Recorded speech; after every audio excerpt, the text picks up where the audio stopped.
How does carbon dioxide control ventilation? Let's position ourselves at the blood-brain barrier. Here we have a blood vessel on one side and cerebrospinal fluid on the other. Both of these sides are going to have carbon dioxide in them. However, there are some situations where carbon dioxide levels in these areas can change. For example, when engaging in activities such as exercise, this causes increased levels of carbon dioxide in the plasma. So, at the blood-brain barrier, this means that there is now a concentration gradient that drives carbon dioxide to move across and into the cerebrospinal fluid.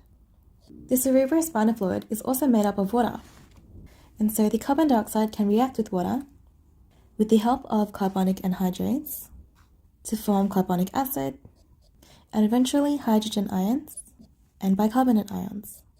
With increased levels of carbon dioxide, this also means that the production of hydrogen ions is going to increase.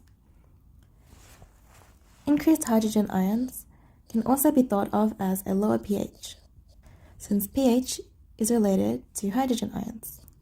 It is this lower pH, or increase in hydrogen ions, that stimulates central chemoreceptors.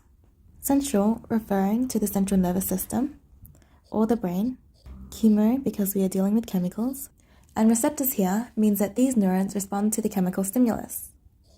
So we mentioned that these central chemoreceptors are found within the brain.